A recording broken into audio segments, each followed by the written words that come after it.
السلام عليكم ورحمة الله تعالى وبركاته. وعشر كيني سيديداد جرافيك ديساينكا إيانيغو عصير آدن. عشر كيني سيديداد إن شاء الله تعالى waxaynu ku soo dhiganay casharkii toddobaad qaabka markaasi rectangle-ka shape qurux badan looga sameeyo isla markaasna laba xabo looga dhigo sawir qurux badanna loo soo geliyo. insha Allah kan waxaynu ku dhigan doonaa haddii alla ka dhigo qaabka eclipse loo soo geliyo ama goobada.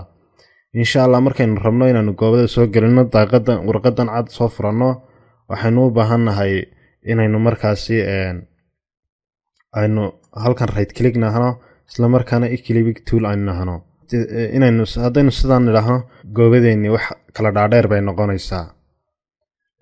markaynu rabno inaynu aanay naga qalqaloocan waxaynu qaban doonaa shiftida ayaynu haynaynaa kadibna sidaas ayaynu u weynayn. dabadna waxay noo samayn doontaa iyaduna qaybtii filka loo yaqaanay oo colorka qaybtan dhaxa ah iyo qaybtan stroke loo yaqaano oo qaybta wareega colorka siinaysa. haddaan kan color siiyo oo casaan ka dhigo waxa weeye qaybtan casaan ayay noqon doontaa. qaybtan dhexe haddii aan color siiyo iyaduna qaabkaasi ayay noqon doontaa. haddaba qaybtan wareega ah ayaan rabaa inaan ka baabi'iyo iyada colorka ka baabi'iyo. tan ayaan dooran kadibna no color ayaan dooran oo taasa qaabkaasi marka aan u doorto halkan ayaan iskaga reebi haddii aan u baahdo shiftida intaan qabto ayaan geeskan sawira kala bixin. haddaba waxaan u baahanahay insha Allah inaan laba xabo ka dhigo hortayna shadowgii u sameeyo sidii kii hore layerska tag inta soo doorato sidan u dooro kadibna layerska tag fx ayaad dooran doontaa dabna drop shadow ayaad leedahay. dabna sida hadda ku jeeda haddaan halkan drop shadowga tagta ka qaado oo ka marka drop shadow lagu sameeyana qaabkaasi ayuu samayn doonaa. markaan drop shadow ku sameeyno uu qaabkan noqdo okay aan leeyahay inta ugu fiicanaysa hadda si fiican ugu sameeyay markaan ku sameeyo qaabkaasi ayaan leeyahay.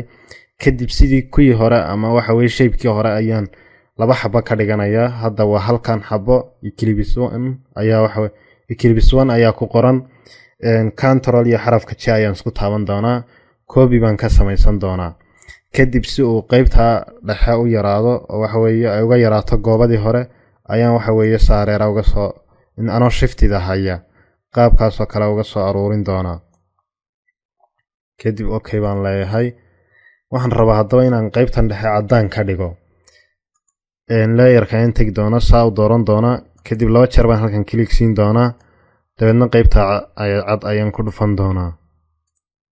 haddii ay kula muuqato inay hareerahan ka soo yar tahay waxa weeye saasad u yaro durdurkin doontaa afartan button ee waxa weeye keyboardkaaga ayaa ka durkin doontaa. haddii waxa weeye ay ka sii yar tahay saasad ado shiftida haya dacalka uga soo yar durkin dabadna qaabkaasi ayaad waxa weeye u leekaysiin kadib okay baad leedahay. saa isagoo kugu dooran marka haddaba sawirka soo dhex gelinayso ayaad drag and dropping-kii sawirka aad samayn doontaa insha Allah. ka soo qaad inaan ku samaynayo kanba kii hore baan iska soo qaato saasan drag and dropping ku samayn doonaa soo qaadan doonaa halkaasaan keeni doonaa. haddii aanay balaas ka lahayn waxa weeye message markaan bartanka keeno ayaan iska sii dayn doonaa. kadib sawirka markaad yaraynayso shiftida adigoo hayo shiftida mar walba ha ka tagin haddaad rabto inuu isku si waxa weeye wixii kugu yaraado oo aanu kala dhaadheeraan shiftida qabo kadibna saa geeska uga soo yaree dabadna waxa weeye ku soo aadi bartanka.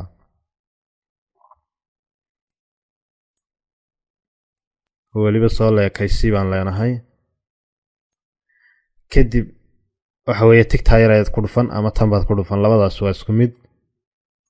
kadib waxaan rabaa inaan dhex geliyo oo hareerahana ay qarsoomaan saasan sawirka u dooran sawirka markaan saan u doorto right click baan leeyahay dabadna create clipping mask. haddii waxa weeye aanay hoose aanu gelinna waxaad tegi doontaa meesha ay ku qoran tahay layerkii hoose ayaad tegi doontaa dabadna waxaad leedahay clear layer style ayaad leedahay. dabadna qaabkaasi ayaa iyaduna goobadana gaar loogu samaynayaa hadhow shapekeena insha Allah waxaanu samayn doonaa inaynu markaasi goobooyin badan iyo shiibo fara badan aynu samayno insha Allah waxa way design qurux badan markaasi ka soo saarno hadii alla ka dhigo casharkeenu intaas ayuu noogu yahay. Assalaamu calaykum wa rahmatullaahi ta'ala wa barakaatuh.